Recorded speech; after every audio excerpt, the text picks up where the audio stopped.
Olá pessoal, vamos iniciar a segunda aula da nossa disciplina de Biologia Animal, nos aprofundando um pouco mais nos filos Porífera, Quinidária, Platelminthe e Nematoda. Iniciando com o filo Porífera, que tem as esponjas como os principais representantes, inclusive olha aqui o Bob Esponja, como sendo um exemplo bem conhecido de personagem desse animal.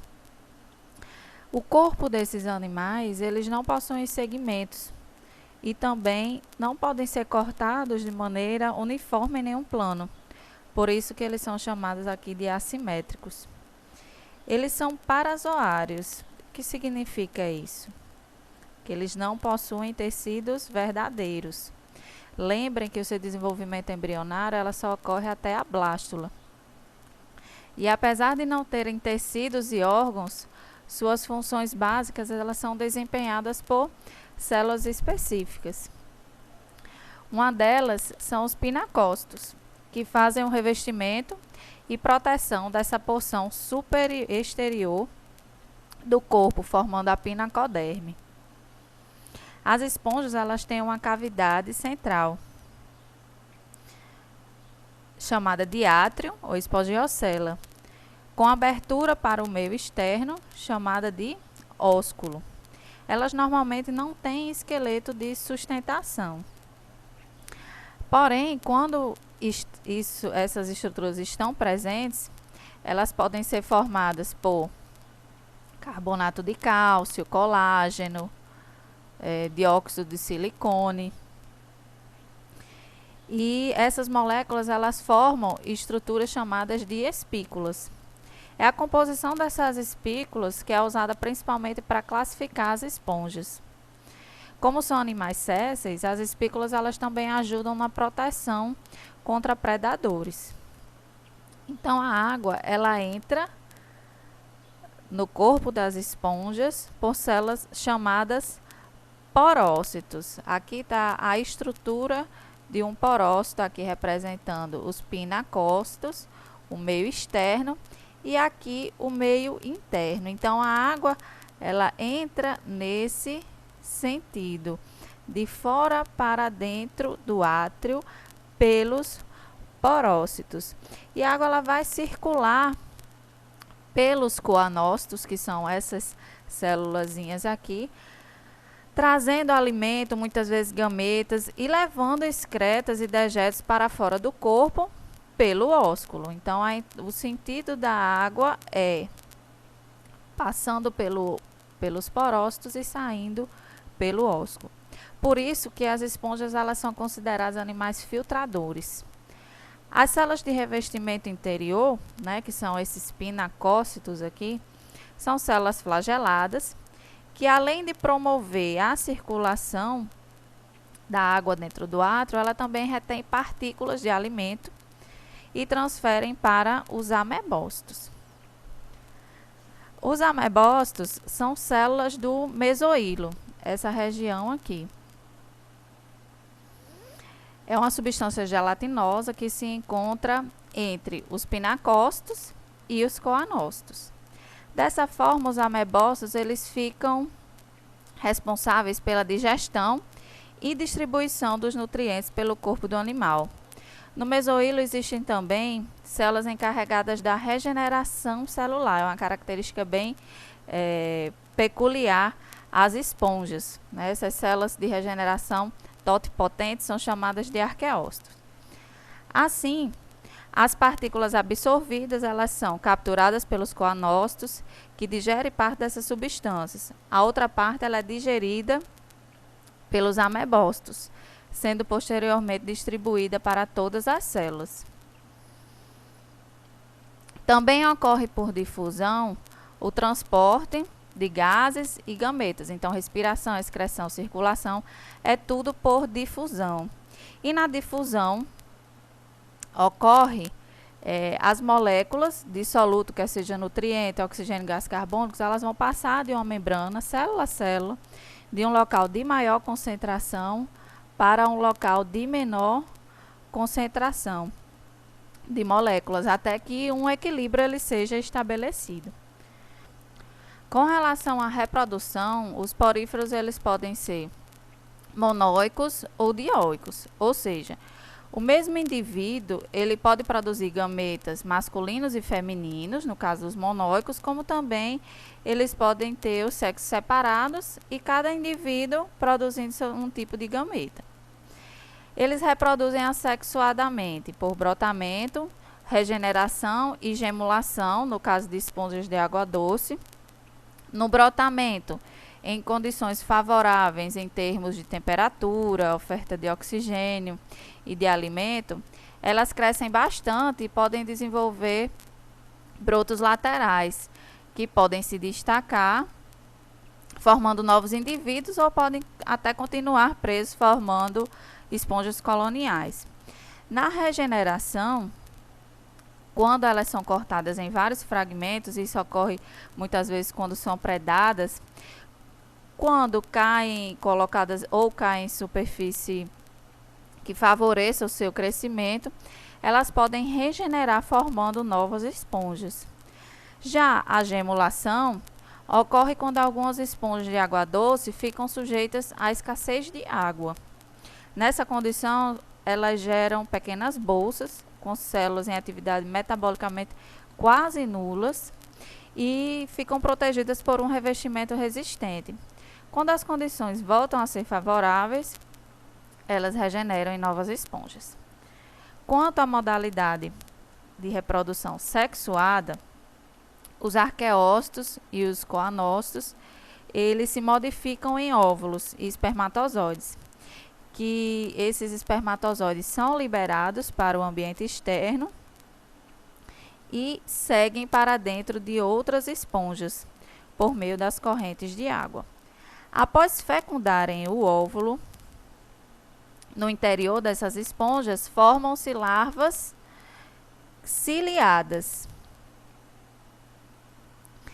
Elas vivem por um tempo como organismos livres nadantes, e esse é o momento em que elas se aproveitam para se dispersar no ambiente aquático, e depois se fixam num substrato até gerar indivíduos adultos.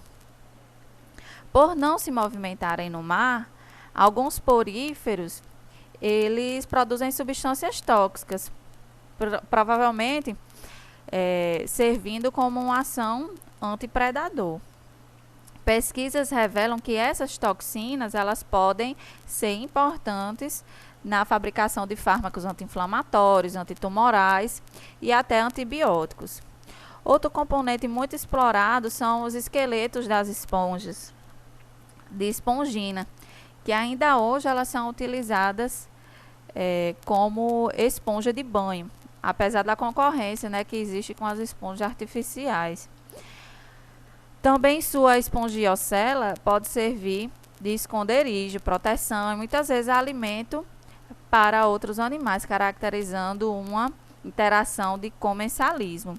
Além disso, elas podem interagir entre elas próprias, formando as colônias intraespecíficas harmônicas. Outra questão importante é que as esponjas calcárias elas sofrem pelo aumento de CO2 na atmosfera, já que isso aumenta a acidez do mar e pode desestabilizar a estrutura de carbonato de cálcio. O Filoquinidária está representado pelas hidras, medusas, água-vivas e anêmonas do mar, além dos corais. Eles são os primeiros animais que apresentam cavidade digestiva no corpo. A presença dessa cavidade permitiu os animais ingerirem porções maiores de alimento, podendo esse alimento ser digerido e reduzido a pedaços menores antes de serem absorvidos pelas células. Eles são os primeiros animais na escala evolutiva a apresentarem tecidos verdadeiros, embora ainda não cheguem a formar órgãos, sendo assim diblásticos, ou seja, possuem apenas ectoderma e endoderma. Com base no seu aspecto externo do corpo, os quinidários eles apresentam simetria radial e são ametamerizados e acelomados. No filo quinidário, existem basicamente dois tipos morfológicos de indivíduos: as medusas e os pólipos. As medusas são livre nadantes e os pólipos são sésseis. Nos pólipos, a capacidade de locomoção é muito reduzida, podendo ser apenas no formato tipo cambalhota. Nas medusas, há uma movimentação ativa, sendo realizada por um mecanismo denominado jato de propulsão. Quando as bordas do corpo, elas se contraem e a água acumulada na fase oral da medusa, ela é expulsa em jato, provocando o deslocamento do animal no sentido oposto. Tanto o pólipo como a medusa apresentam uma boca que se abre na cavidade gastrovascular, mas não possuem ânus. O alimento ingerido pela boca cai na cavidade gastrovascular, onde é parcialmente digerido e distribuído. Após a fase extracelular da digestão, o alimento é absorvido pelas células que revestem a cavidade gastrovascular, completando a digestão. A digestão é, portanto, em parte extracelular e em parte intracelular. Os restos não aproveitados são liberados pela boca. E nessa região oral estão os tentáculos, que participam da captura de alimentos.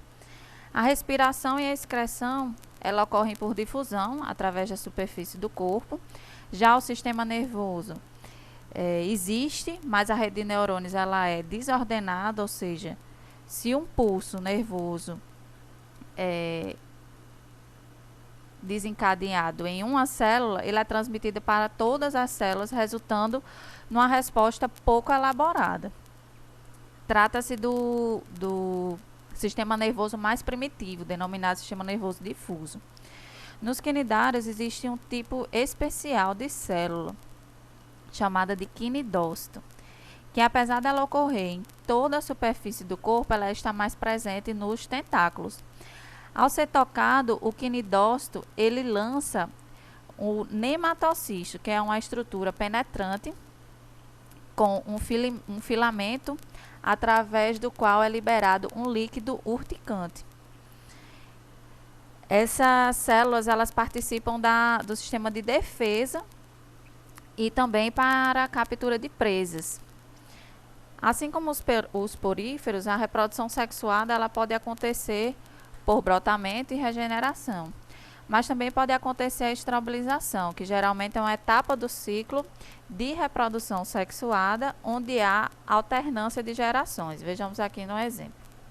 Nesse processo, as fragmentações sucessivas do corpo do pólipo formam uma pilha de discos que elas permanecem amontoadas umas sobre as outras. Cada disco desse é uma éfira, ou seja, uma medusa jovem que se destaca e após certo tempo de crescimento origina uma medusa adulta que produz gametas e se reproduz sexuadamente, gerando uma larva que é chamada de plânula, que ela nada durante um certo tempo e depois origina um pólipo fixo, que retoma o ciclo de estrobilização.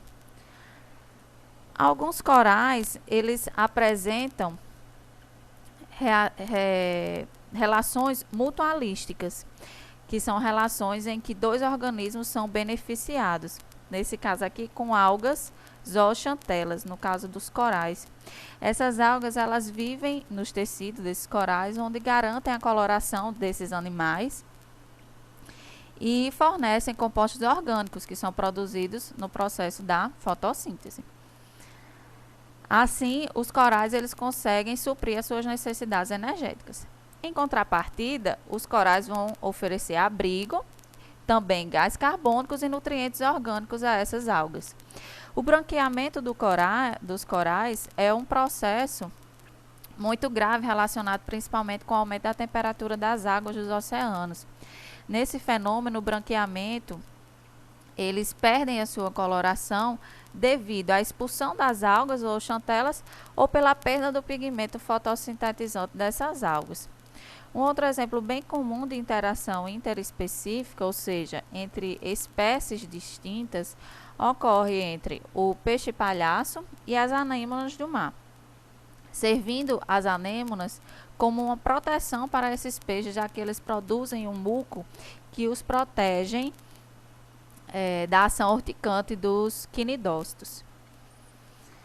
Além disso, eles podem, os quinidários podem formar colônias heteromorfas, ou seja, com pólipos morfologicamente distintos para exercerem funções diferentes, aqui no caso de flutuador, de alimentação e de proteção ou predação.